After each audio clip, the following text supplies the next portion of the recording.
Selamat pagi, shalom teman-teman. Renungan pagi hari ini berjudul Surga Tidak Diam, Yesus akan datang kembali. Kisah Para Rasul 1 ayat 11. Hai orang-orang Galilea, mengapakah kamu berdiri melihat ke langit?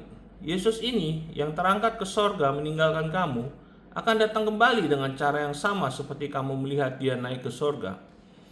Yesus yang naik ke sorga dalam kemuliaan adalah Yesus yang sama yang akan datang kembali dalam kemuliaan. Pertanyaannya bukanlah apakah dia akan datang kembali, melainkan apakah kamu siap menyambut kedatangannya. Kenaikan Yesus ke sorga bukanlah akhir dari kisahnya. Justru itulah awal dari misi gereja dan jaminan akan kedatangannya kembali. Ketika para murid berdiri memandang ke langit, mereka diingatkan bahwa mereka tidak dapat terus-menerus hanya menatap ke atas. Mereka memiliki tugas yang harus diselesaikan sampai Sang Raja datang kembali. Demikian juga setiap orang percaya pada hari ini. Kita tidak menantikannya dengan ketakutan, tetapi dengan pengharapan yang penuh iman. Gambaran Kristus yang naik ke surga dalam kemuliaan mengingatkan kita bahwa surga itu nyata.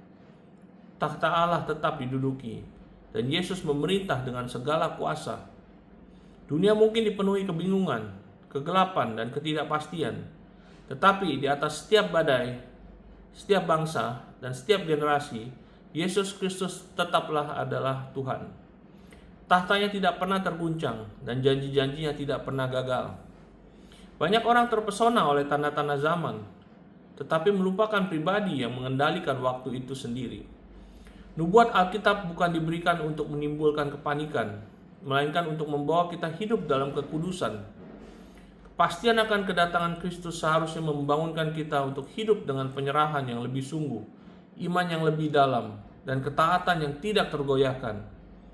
Setiap matahari terbit adalah bukti kesabaran Allah yang masih memberi kesempatan bagi manusia untuk datang kepadanya.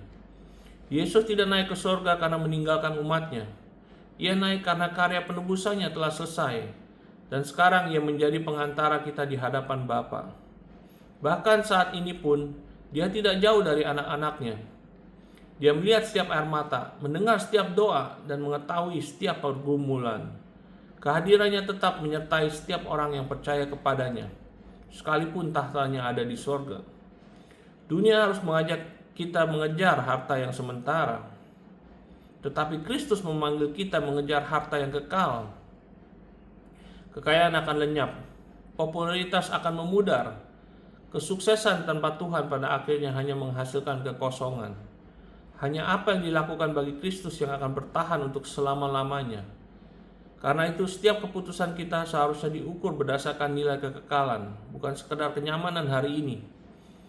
Firman Tuhan berkata di Kolose 3 ayat 1-2, karena itu, kalau kamu dibangkitkan bersama dengan Kristus, carilah perkara yang di atas, di mana Kristus ada, duduk di sebelah kanan Allah.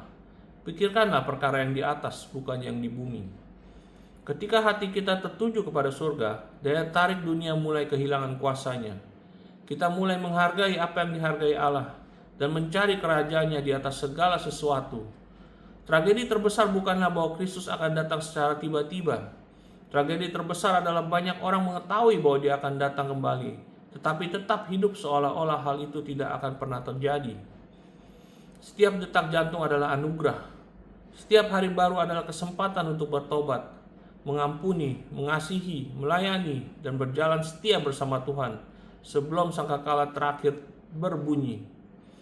Allah tidak pernah memanggil umatnya untuk menyatu dengan kegelapan. Ia memanggil mereka untuk menjadi terang di tengah-tengahnya. Di tengah generasi yang sedang mencari kebenaran, orang percaya dipanggil untuk memancarkan tentang Kristus melalui kasih, integritas, keberanian, dan iman yang teguh. Bisa jadi hidupmu adalah satu-satunya Alkitab yang pernah dibaca oleh seseorang. Yesus juga berkata di Yohanes 14 ayat 3, dan apabila aku telah pergi ke situ dan telah menyediakan tempat bagimu, aku akan datang kembali dan membawamu ke tempatku, supaya di tempat di mana aku berada, kamu pun berada. Ini bukan sekedar kata-kata penghiburan. Ini adalah janji yang tidak dapat dibatalkan dari Sang Juru Selamat sendiri. Surga bukanlah angan-angan. Surga adalah rumah kekal yang telah dipersiapkan Kristus bagi setiap orang yang menjadi miliknya. Jangan biarkan kekecewaan merampas pengharapanmu. Jangan biarkan penderitaan membungkam imanmu. Tuhan yang telah mengalahkan maut pasti akan menggenapi setiap janjinya. Waktunya selalu sempurna, sekalipun pemahaman kita belum sempurna. Iman bertumbuh bukan karena kita memiliki semua jawaban, tetapi karena kita mempercayai pribadi yang memilikinya. Para murid mula-mula meninggalkan Bukit Zaitun dengan sukacita, bukan dengan keputusasaan. Mereka tahu bahwa juru selamat mereka hidup, memerintah, dan akan datang kembali. Keyakinan itulah yang mengubah orang-orang biasa menjadi saksi-saksi yang berani dan dipakai Tuhan untuk mengubahkan dunia. Roh Kudus yang memberi kuasa kepada mereka adalah Roh Kudus yang sama yang masih memberi kuasa kepada orang percaya pada hari ini untuk berdiri teguh dalam kebenaran dan memberitakan Injil dengan keberanian. Bagi mereka yang menjadi milik Kristus, kedatangannya kembali bukanlah pesan yang menakutkan, melainkan pengharapan terbesar yang pernah dimiliki dunia. Suatu hari nanti setiap air mata akan dihapuskan, setiap ketidakadilan akan dipulihkan, setiap doa yang setia akan dijawab, dan setiap lutut akan bertelut di hadapan Raja di atas segala raja. Haleluya. Sampai hari yang mulia itu tiba, kita dipanggil untuk tetap setia, teguh, dan tidak malu akan Injil. Karena itu arahkanlah pandanganmu melampaui pergumulan hari ini, dan tunjukkanlah kepada Raja yang kekal. Tujukanlah kepada Raja yang kekal. Hiduplah dengan tujuan, kasihilah tanpa ragu, ampunilah tanpa menunda, layanilah tanpa mencari pujian manusia, beritakan Injil selagi masih ada kesempatan. Biarlah hidupmu menyatakan bahwa Yesus Kristus hidup, memerintah dalam kemuliaan, dan akan datang kembali.